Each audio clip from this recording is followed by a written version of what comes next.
Ganz herzlich willkommen zu unserer diesjährigen Konferenz Russland und der Westen. Im Namen des Lipmod-Teams und Marie-Louise Beck.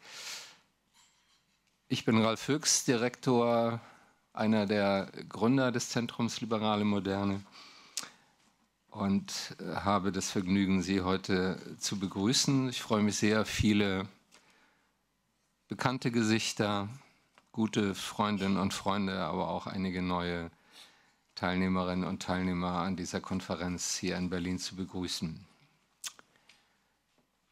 Über unserem Treffen liegt ein doppelter Schatten.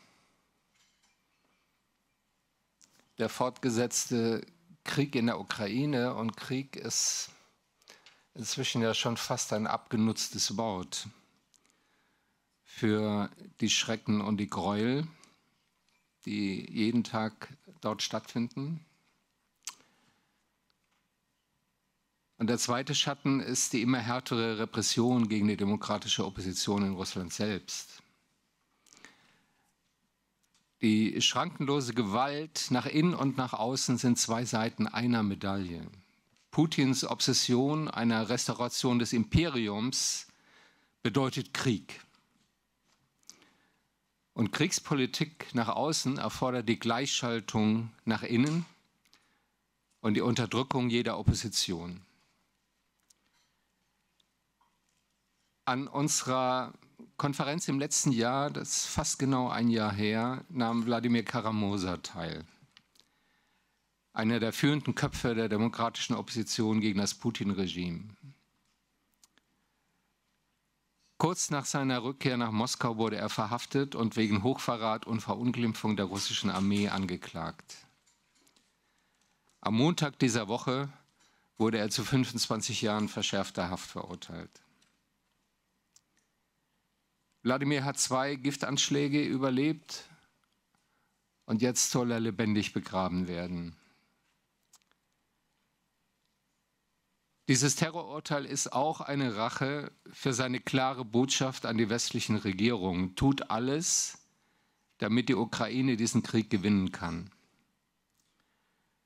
Nur eine Niederlage des Putin-Regimes eröffnet die Chance auf ein anderes Russland, das seinen imperialen Fluch abschüttelt und endlich den Weg aus autoritärer Herrschaft zur Demokratie findet. Wir widmen Wladimir unsere diesjährige Konferenz.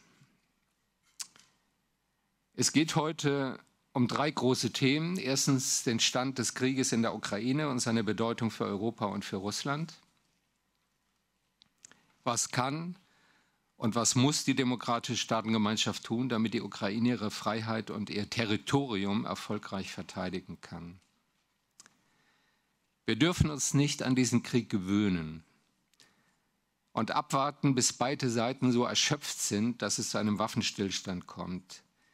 Jedes Zögern des Westens, jede Zweideutigkeit in unserer Politik, wie dieser Krieg enden soll, erhöht die Verluste der Ukraine und bestärkt Putin in seiner Entschlossenheit, sie als unabhängigen Staat zu vernichten. Unser zweites Thema ist der Stand der Dinge in Russland selbst.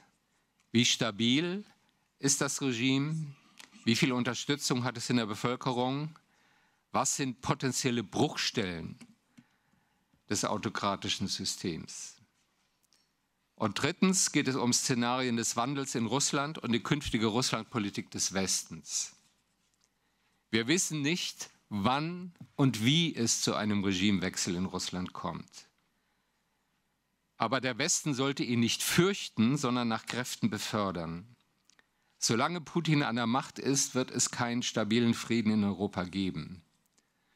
Und solange muss der Westen dem Kreml mit einer Politik der Stärke begegnen und die demokratische Opposition nach Kräften unterstützen.